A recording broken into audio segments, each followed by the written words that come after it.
block to block. There are parts where you're gonna know to conserve MP. Yeah, exactly. Conserving MP really is the name of the game. Like, the difficulty comes in depending on if you conserve MP or not. It's really about the MP conservation. Like, so true. Okay, actually, I want you to do this.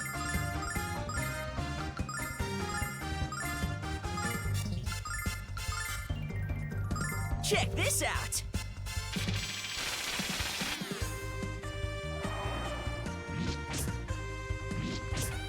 Lunar 2 still kind of falls into that category too. It's still the same idea. It's definitely like, they definitely do some things in Lunar 2 to leverage it a bit and make it not as strict, but it's still basically the same. Or it's similar.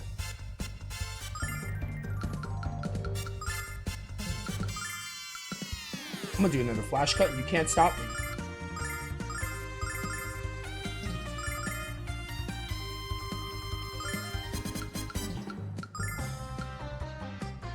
Check this out! By the power of Athena! You were surprised about how much HP early bosses in Lunar 2 have? Bosses in this franchise are a bit spongy. Definitely. Yeah! I think even more so in, well, I don't know. I don't know about even more so in Lunar 2, but they're definitely, like, they definitely have a bit of HP. The thing is, like, I love these games. I do. This is gonna sound, this is weird to say about a video game. The weakest thing about Lunar is the combat. Like, I love these games a lot. I love them to death. They're two of my favorites. But the combat is, like, the weakest thing about them. Like, what makes the games for me is the story, the dialogue, and the characters, and the music. The gameplay is, like, good enough, you know? It's simplistic, and it's good enough, but it's definitely, like, the weakest thing about them. Which is really weird to say about a video game, because if you're playing a video game, you'd think, like, oh, the gameplay has to be fun. It's, like, pretty fun for what it is, but, like, you know, it's definitely, like, the weakest thing about it. I think another big thing is how Lunar 2 leverages this a bit, too, because crests are introduced. But in Lunar 1 especially, how boss strategies are very, like, one note. Like, the way you tackle a boss in Lunar 1 is, like, the same. Like, Alex and Kyle spam their... We'll see it as I get further in this game, especially in the late game, but I've said this in every playthrough of Lunar on my channel. Alex and Kyle spam, like... Ideally, you want them to use Sword Dance and Power Slash because it's the cheapest MP cost. And it does, like, you know, you're getting more damage if you just use the weakest move, MP cost-wise. Mia buffs Nash, like, magic attacks for chip damage, and Jessica heals. It's basically what it comes down to. Which isn't bad, necessarily. I think the endgame bosses in Lunar 1 start to feel... They start to get longer. So you start to feel the drag. So, like, there's not really much difference in, like, you can't really strategize. I mean, you can, but, like, you know. The roles of the characters and the strategies, like, end up getting repetitive, especially for bosses. Actually, I feel like for enemy encounters, it's more so... I feel like enemy encounters require more thought sometimes than bosses. On bosses, you're kind of just doing one strategy and waiting for their HP to, like, dwindle down. For enemies like this, I feel like you can approach them in different ways, because you can actually, like, utilize, like, Alex's explosion staff or flash cut. So, you know. And Lunar 2 does better, because in Lunar 2 there are crests. And just in general, you can better, like, characters can do a bit more variety, especially when the dragon powers come in.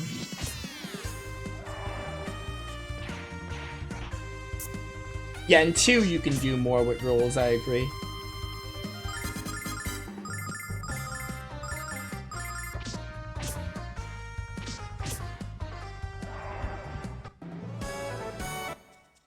Anyway, I'm not trying to say the combat in Lunar 1 and 2 is bad. It's far from it.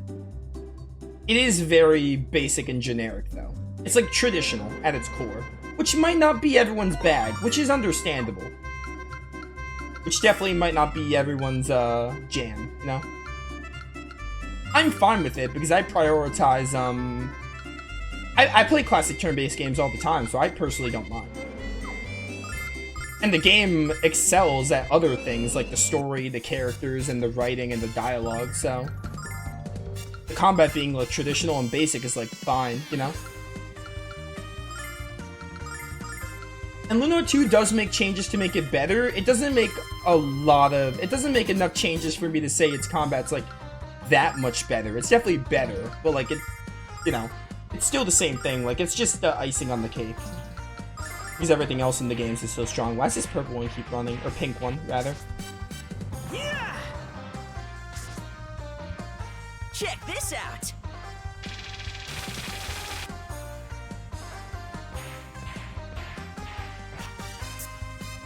But yeah, you know. This game was originally made for the CD in 92, and then ported in like 98 or something for the PlayStation, so what are you gonna do?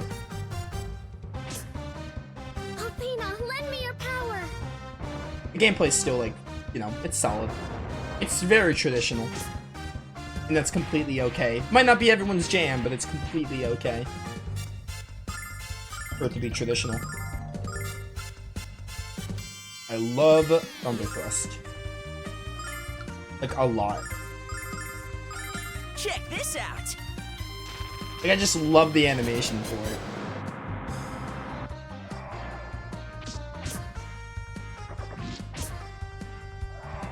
No. And now the battle speed options exist. So I think that'll definitely mitigate people's complaint with the combat. If you don't like the combat that much in this game, you can speed it up. So that's a nice change to have. The combat battle speed.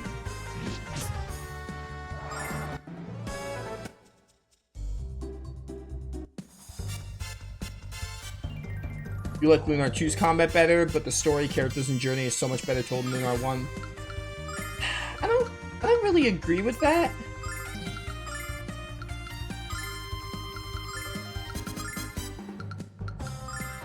I think Lunar 1 definitely...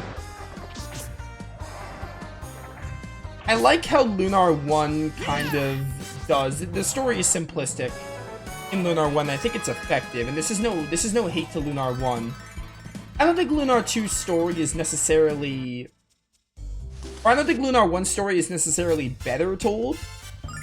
I think it's kind of a preference thing, honestly, at the end of the day. I don't think any one story is necessarily better. I mean, obviously, opinions are subjective. You're saying you think it's better told in Lunar 1. Me, personally, I don't know. I think it's, I think Lunar 2 does some cool things, and I think Lunar 1 does some cool things.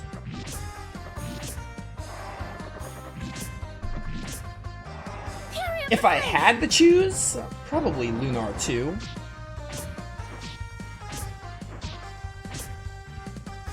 I think they both are trying to... I think they're both trying to do different things with their stories. Kind of like Grandia 1 and 2, right? Like, Grandia 1 is going for that simple, adventurous tone. Basically, similar to what Lunar 1 is going for. And Grandia 2 is going for, like, a darker story about, like, false religion, light versus dark, etc. So, it's kind of similar to that. I think their stories are definitely going for two different things, which is good to have. You have two games that are, like, completely... Their stories feel completely different, while they still feel like games of the same franchise, you know?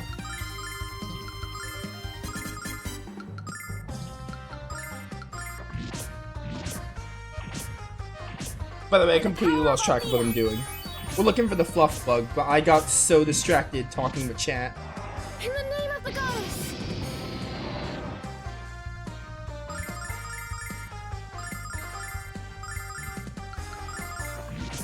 Die.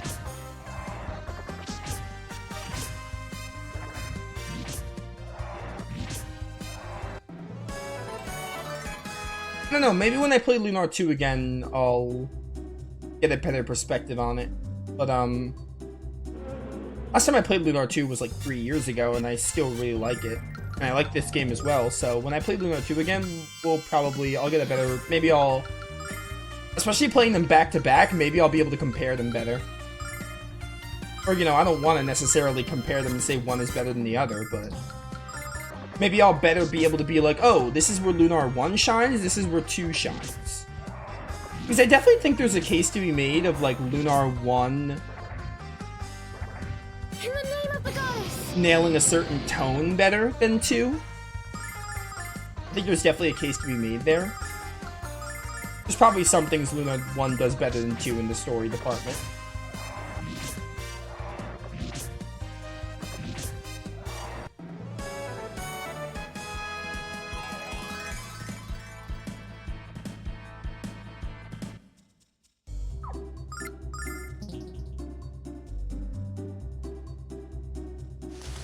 I don't remember where this fluff bug is. Hello. Like a spook hairpin.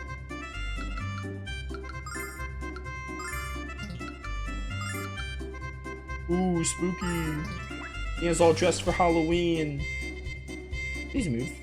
Not gonna move.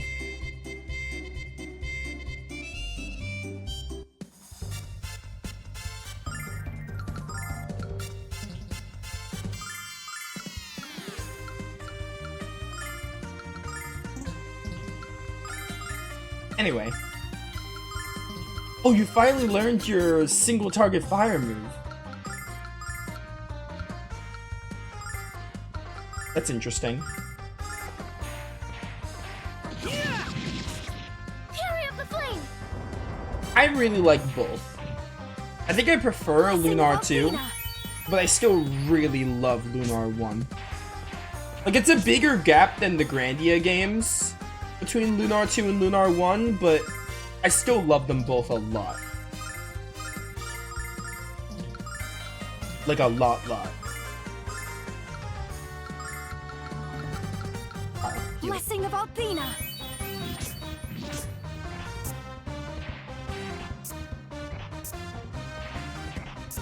Cold of ice.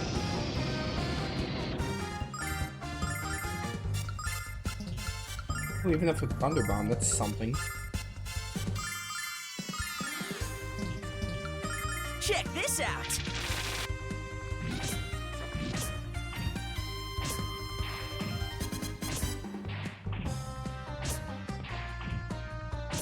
In the name of the goddess.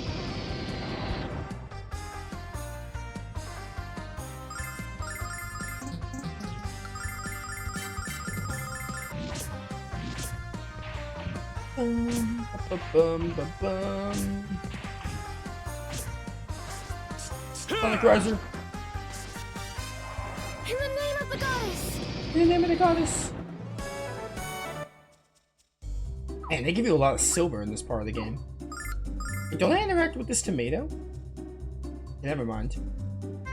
Oh, this is a new area. I didn't get this chest. Or is that the one I need? 3,000 silver? What the heck, bro?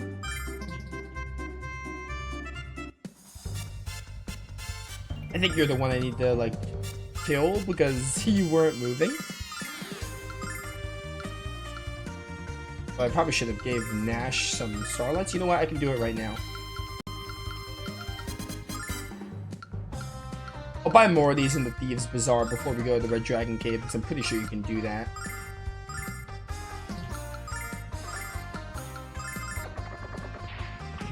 A good twist, a good chunk of Lunar 2 felt like filler.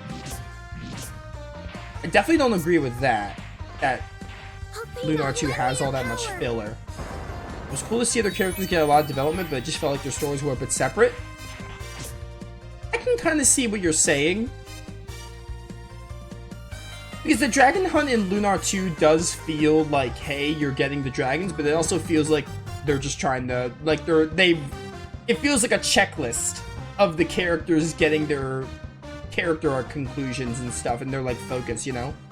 Like the blue dragon's all about, like, Jean, and, black dragon was about Lamina's stuff, and then they did, the red dragon with, Ramfar. I can definitely see that getting repetitive, I guess.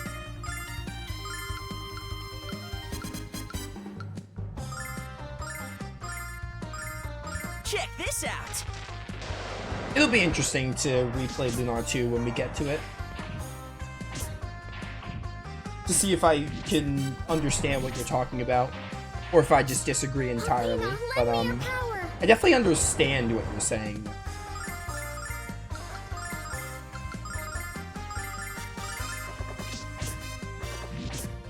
And not understand, to see if I agree with what you're talking about.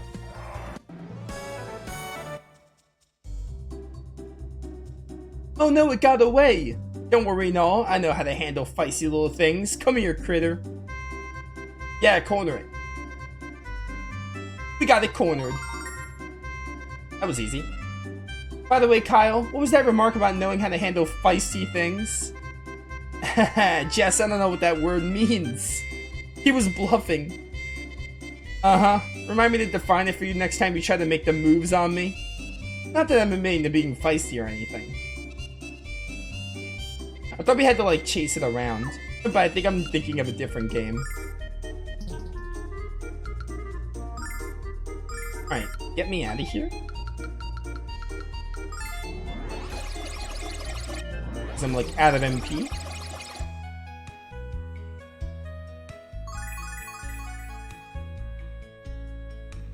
At least I get a lot of exercise from gathering wood and rebuilding the house every other week. I definitely think there's a certain charm from Lunar 1 that isn't in Lunar 2. I think the thing is, like, I played Lunar 1 and I'm like, I definitely, like, going through the journey, going through meeting all the characters and getting the dragons, there's definitely a certain, like, charm that I can't really explain. I feel like it's something that's hard to explain, but it's something you can really only see, like, or experience if you play the game yourself. Like, assuming people like it, you'll see what I mean. But, there's definitely a certain charm that is absent in Lunar 2 that is, like, in Lunar 1. There's definitely something about the way the story is so well told in this game that, you know, isn't in Lunar 2. And that's not to say Lunar 2's story is bad, but it's just, it's a different kind of feeling, you know? It's just like, there's definitely a bit of charm here in this simple story that isn't really, you know, Lunar 2 just does something different with its story, which is respectable. Making a figure 8, this is fun.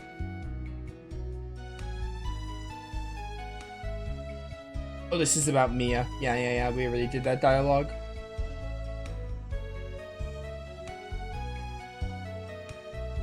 I think at the end of the day, I just think the stories go for different goals, and I can really appreciate both of them.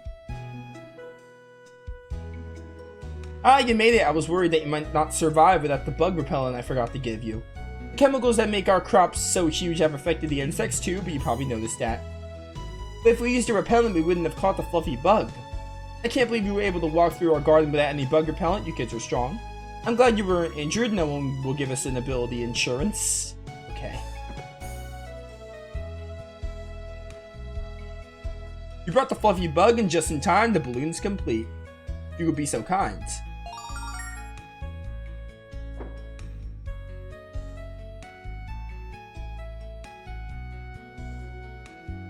The fluffy bug has been installed.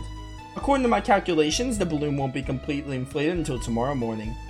Why don't you spend the night here? It's not exactly luxurious, but at least it's free. Don't worry, bud. Compared to some of the places I've slept, your house is a luxury suite. I think we can all use some rest. Shira, we'd be glad to stay here tonight. Oh my word, my throat is killing me. It's either I end before the Red Dragon Cave or do the Red Dragon Cave and then end. Good morning, everyone. The balloon should just be about inflated. You'll be ready to travel to the volcano and the frontier. Let's go.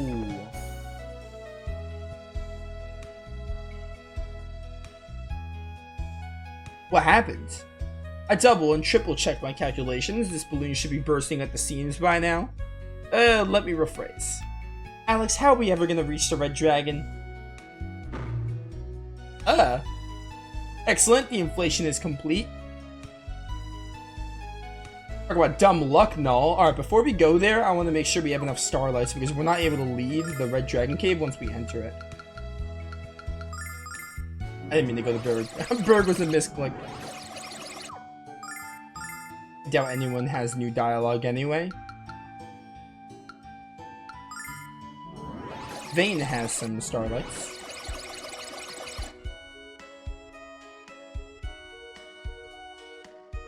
Current home of Nash. Mia, take care of yourself. Magic Guild doesn't have a future without you. I don't think that's true, but I'll do my best. Mia will not die. You can count on that. Yeah, give me some starlights here. 2, 3, 4, 5, 6, 7, 8, 9, 10, 11, 12, 13, 14, 15, 16.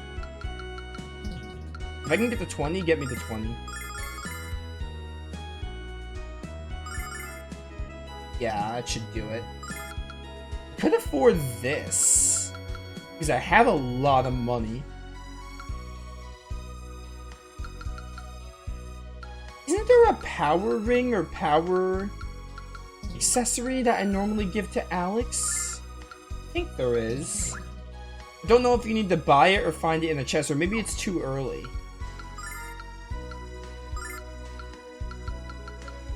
Might be too early.